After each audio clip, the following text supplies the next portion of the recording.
Cinque Terre is legendary, but the coast around here is pretty special too. Bari used to be the place that you just passed through on the way to somewhere else, but last year it was the region's most visited destination. Join us this week as we explore Bari and its coast and ask, could it be better than the Cinque Terre? We're Rick and Adam, the floating nomads. We quit the 9 to 5, sold our house and set out to live and travel differently. Whether we're slow travelling over land or waking up to nothing but sea. One unique home is always waiting for us, our narrowboat, Serenissima. Join us on board and abroad.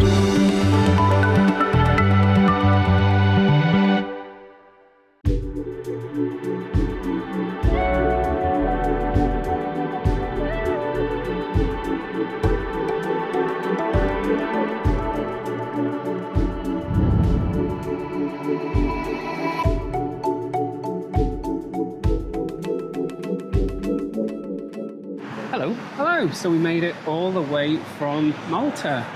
Not that far. Not that far. It's nice to be back in Italy, isn't it? Yeah, it really is. We're not here for long because of Schengen, but we're determined to make the most of it. And I'm pleased to say we're still by a coast. Yes, it's not quite as good, the weather, but it's supposed to be nice tomorrow or even later today, so we'll see what happens. So we are walking along the Mare here in Bari, and we are walking basically by the side of the Adriatic Sea. Where we are right now is the top of the heel of Italy, of the boot of Italy. Yeah. So we're kind of on the side of the peninsula, and on the other side of the peninsula is the Ionian Sea. So we've heard that Bari is famous for being very windy because that's where the seas meet. So the reason we came to Bari is because someone told us that it is comparable to the Cinque Terre, which is up in the north of Italy, which we've been to a few times. Kind of don't like because it's always really, really busy. It's beautiful, but it's really annoying. Yeah, you have to get these trains and just between the little villages, and they are always packed. Yes. So the thing about here is that you can get a very similar train to lots of different villages in the same way, stop it, and experience a very similar kind of coastline, but at a fraction of the price. So we're here to see if that's true. But just like in Cinque Terre, you have to have a base to do all of the little pretty places around it. So in Cinque Terre, we either use La Spezia or Genoa. Yeah. But here we use Bari. However, we have also been told that it's wrong to assume that Bari is simply a transport hub and quite industrial. It isn't. It's much, much grander than I was expecting. Yeah, and since we've been here, and it's only been a day, we've found it to be so nice. Yeah. So we are splitting this into two halves. We are going to explore Bari for you, with you. As a city in its own right. And we are going to those pretty places comparable to Cinque Terre.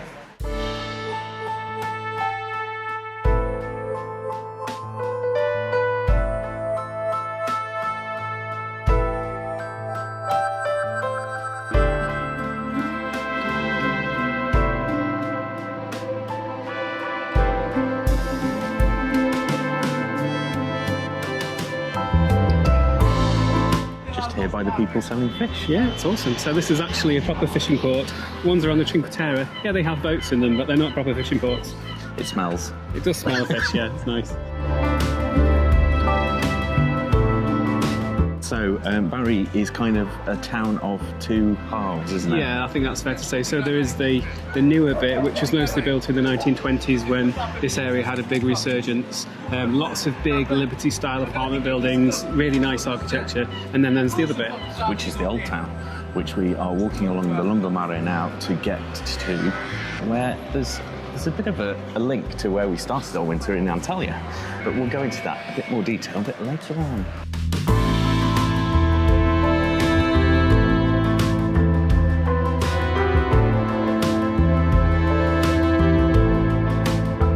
This very grand red-coloured building that we're coming up to now is the Teatro Margherita. So that was one of a few theatres in this city. This one's now used as an art museum. I really like it. It reminds me of the casino and opera house complex in Monaco, does it you? With the two towers? Yes. It's kind of got two sections to it, right? Two towers in the front and the dome in the middle. So the more modern city here, on our left, French Renaissance grid system, and we're about to turn right into the old town, and it is completely different.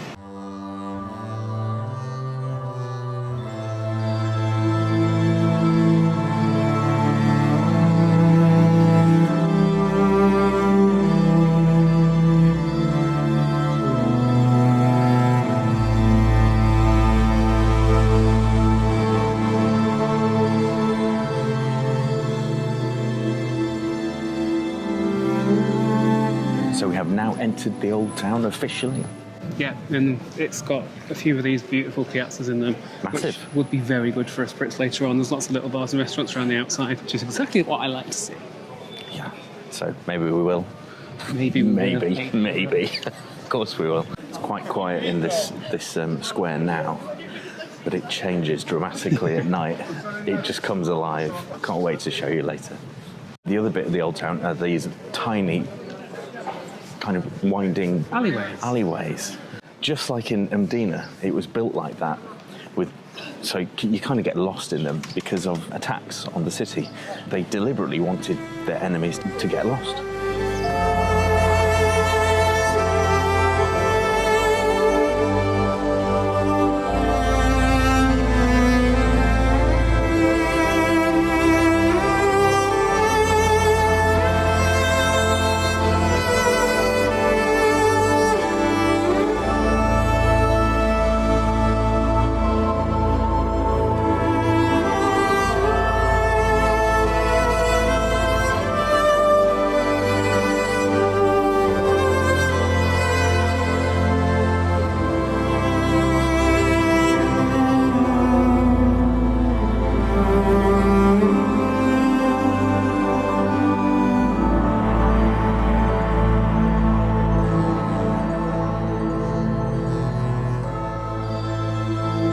Italian port towns go, it's really nice. It's gorgeous, yeah. These old little tiny streets do remind me of Genoa though, which is obviously a very old port town as well. I can't stop filming stuff.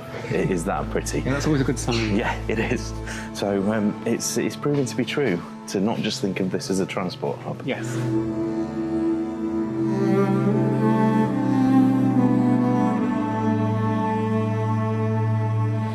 Way back at the end of November, we started our winter itinerary journey in the south of Turkey, in Antalya, in search of St. Nick.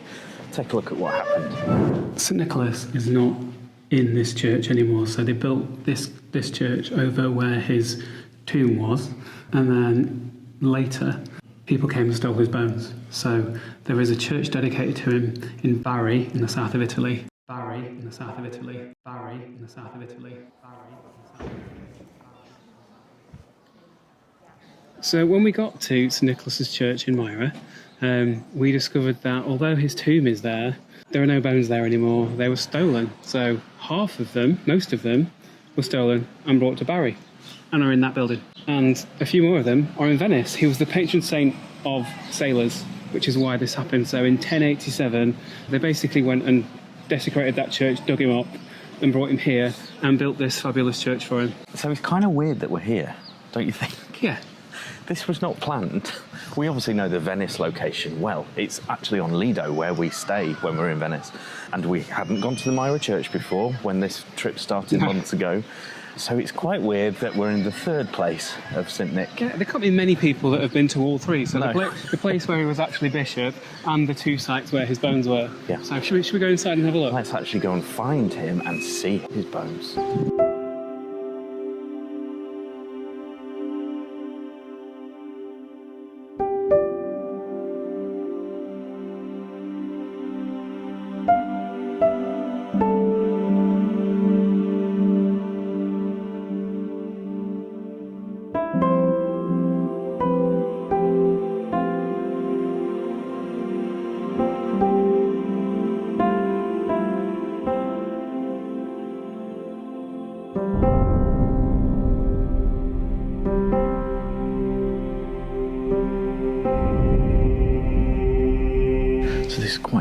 Church. It has Catholic and Orthodox. So this is a place of pilgrimage for both, because St. Nicholas is really important in both religions.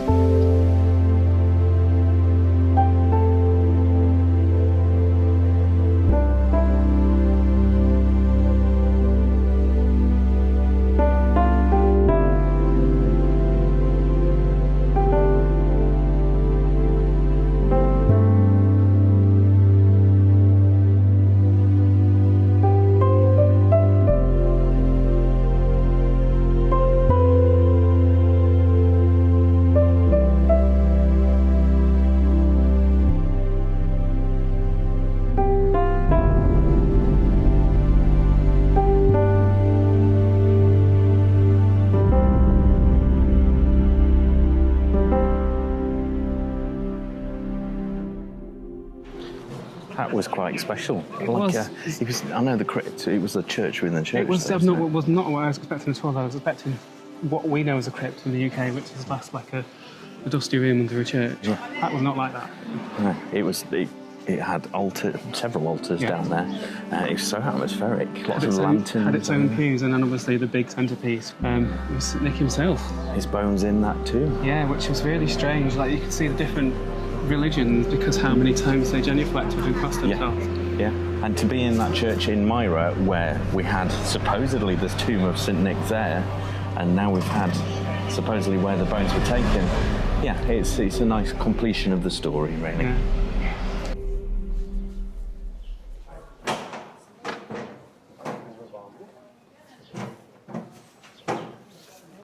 On we go in the tiny alleyways, and we're in search of a castle now.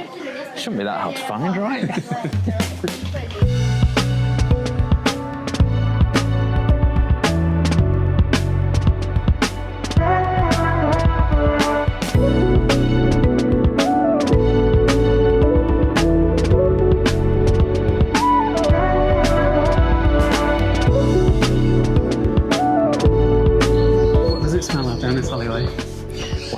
Washing. It smells really strongly of fabric softener because there are so many people that are washing it. I quite like that.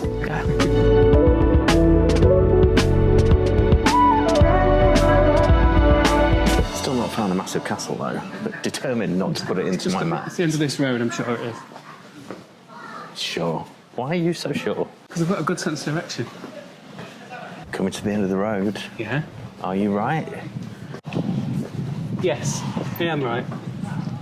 There's never any doubt.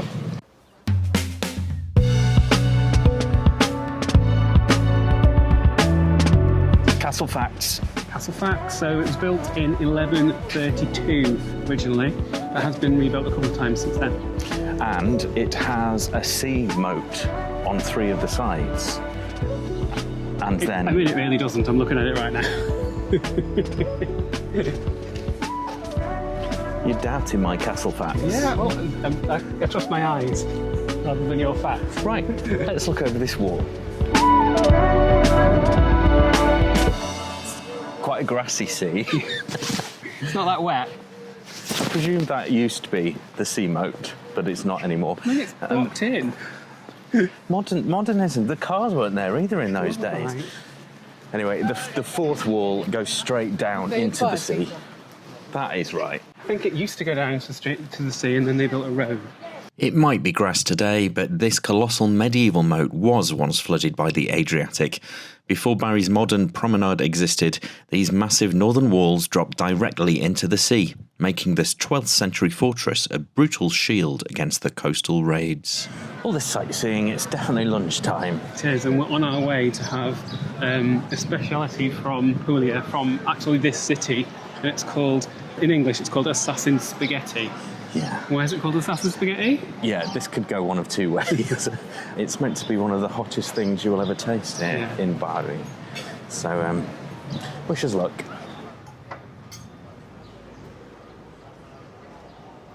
You found it? I have found it, yes. Spaghetti alla assassina. Okay. So, should we just have one of those and we'll have get to. something else? Oh, maybe.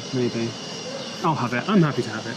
Well, I love spicy food, so we're both going to have it. Yeah, I'm all right with that. So the special thing about this as well is it's kind of burnt. So rather than cook the pasta in water, they cook it in tomato broth, and then I think they finish it off and basically burn it in the pan. So it's going to be interesting. I've not made it sound at all appetising, but I'm sure it is. Spicy burnt food.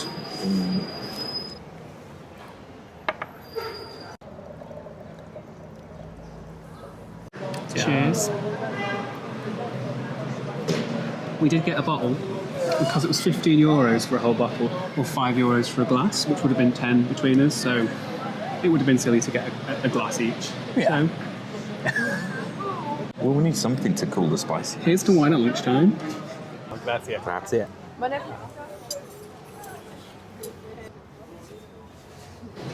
Going in. I'm going in. Oh, I mean, I know there are burnt bits, but I really like that.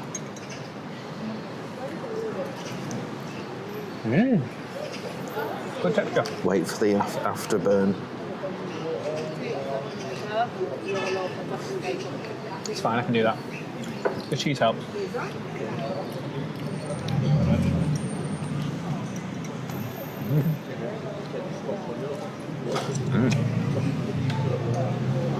I love the burnt pasta. So do I. Crispy bits.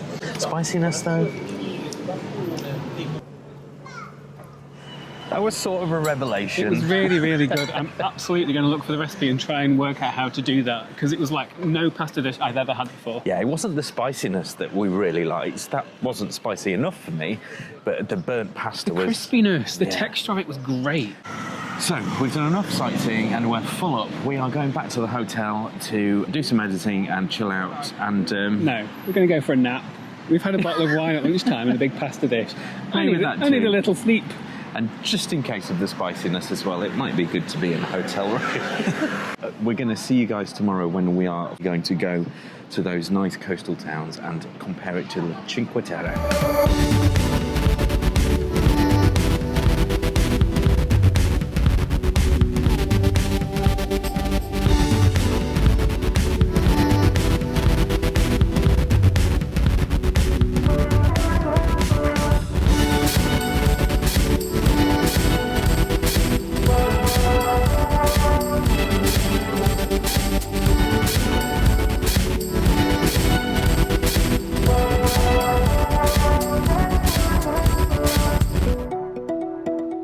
So we made it to Monopoli, just up the coast, and that was just a 30-minute train ride. Yeah, and then when you get at the station, it's about a 10, 12-minute walk into the actual old port, but it's really worth it. First impressions are that it's beautiful.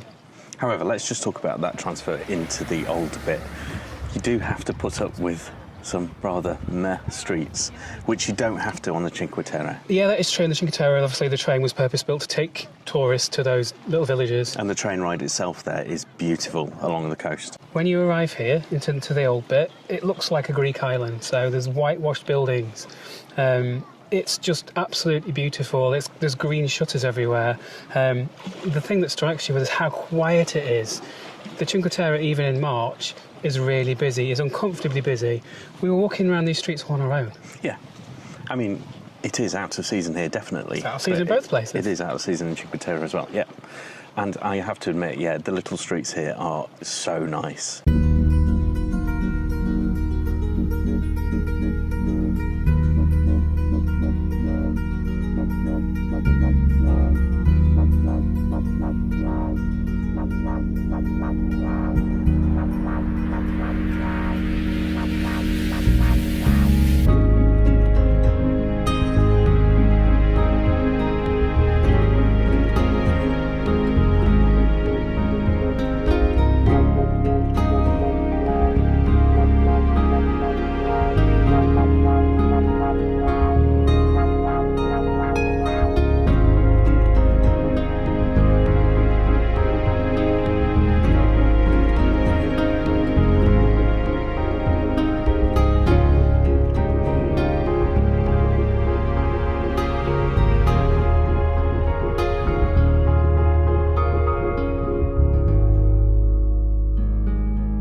It's beautiful.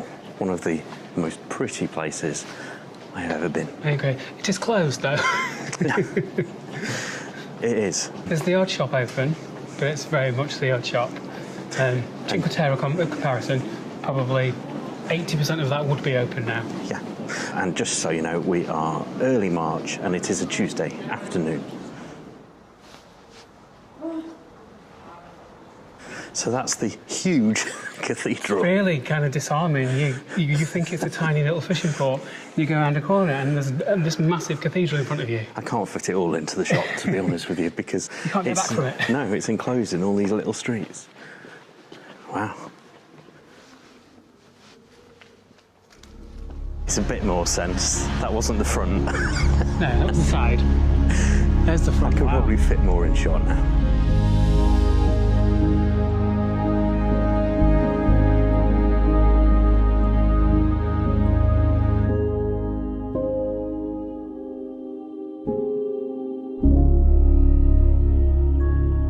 some advantage to it being out of season. Yeah, there's just us here and there's no one else here. It's so strange. It's very relaxed, it's very quiet.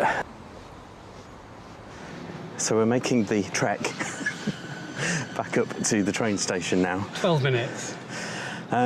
So, well, as you can see, we get out of the prettiness. We're going to get a quick train just 5 minutes down the coast to the next stop.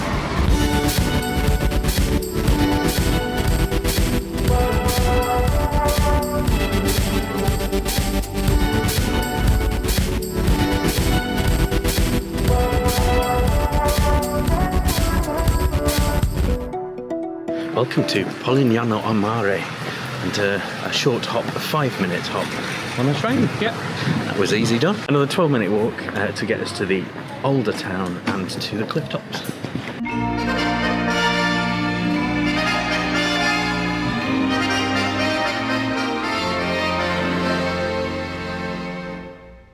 Penso che un sogno così non ritorni mai più. Mi dipingevo le mani e la faccia di blu. Poi d'improvviso venivo dal vento rapito e incominciavo a volare nel cielo finito. So if I asked you what's the most famous Italian song, pop song that you know, you've probably got one word in your mind. And that's quite famous here, because the guy who wrote that was born here. Let's go and see his statue.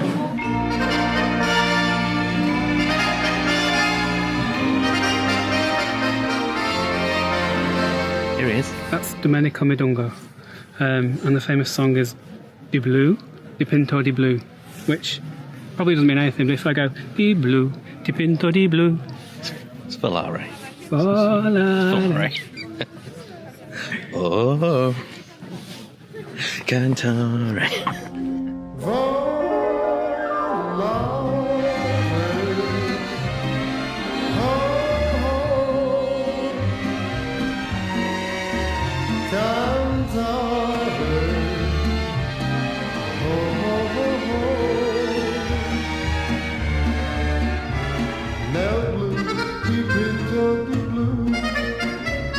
Felice di stare lassù e volavo, volavo felice più in alto del sole era ancora più su, mentre al mondo pian piano spariva lontano laggiù. Una musica dolce suonava soltanto per me.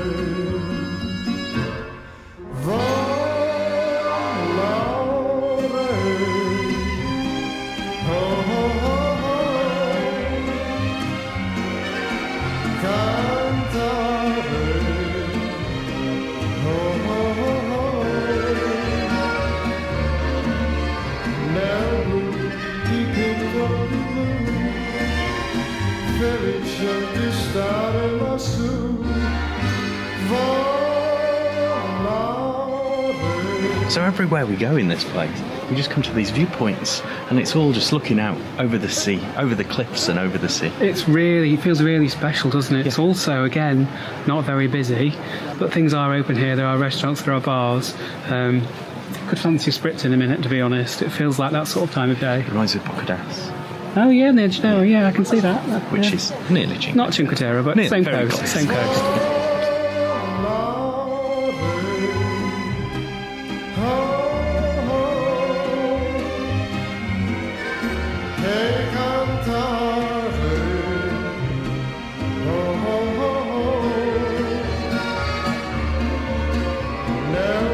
It's time to leave Polignano di Mare. I don't want to. It's Yes. absolutely beautiful. It's not busy, and there were about 100 tiny little bars in little piazzas that I want to go and sit in. However, we have got a hotel in Bari, Yeah. and that is pretty special when nighttime arrives. We've already done it once, but we want to show you guys just how the old town wakes up.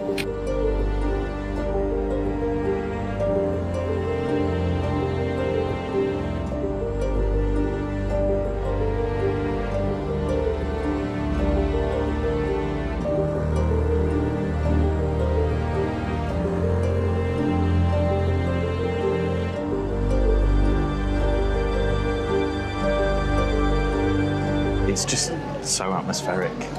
And this is an Italian thing to do anyway. A passeggiata.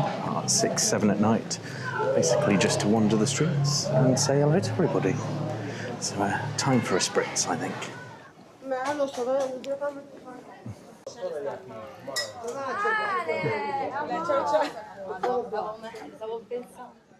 And thank you very much to everyone that had their name on screen there.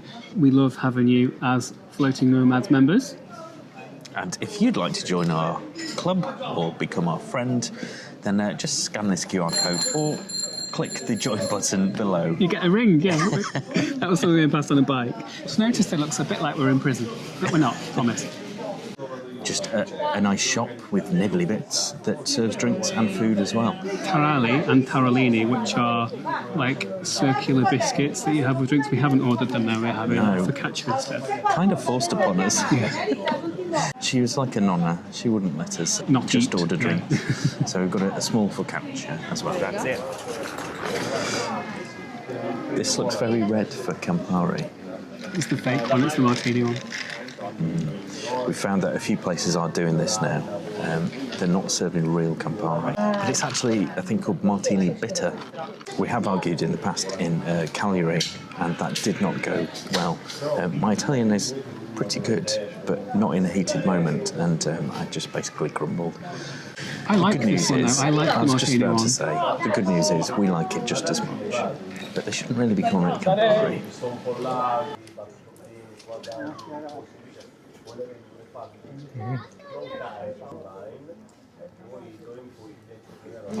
So this is Apulian focaccia rather than Genovese. Genovese is the traditional thick one. This is a thin one. I kind of prefer this. So that slice of focaccia cut into two, Yeah, because we it was one. said we didn't want to eat much, was only €2. Yeah. So €1 each for a tiny little slice, but I'm so glad she persuaded us.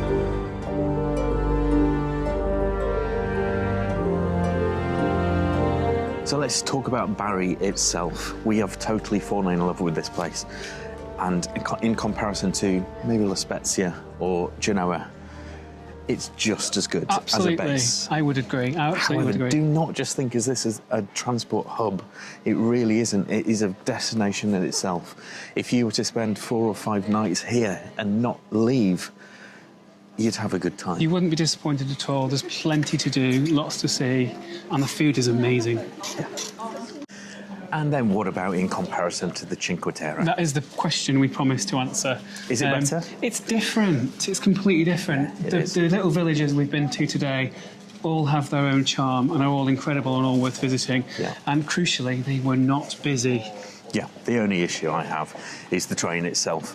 Easy to get to these places, but as I said before, the walk From the train station. From the train station down to the sea or the cliff tops, you just don't get that in the Cinque Terre. The train there literally arrives at the seafront, and the train itself has beautiful views. Yeah, that is However, going past that, if you just know you have to walk 10 to 15 minutes to get to these gorgeous places, it's definitely worth it.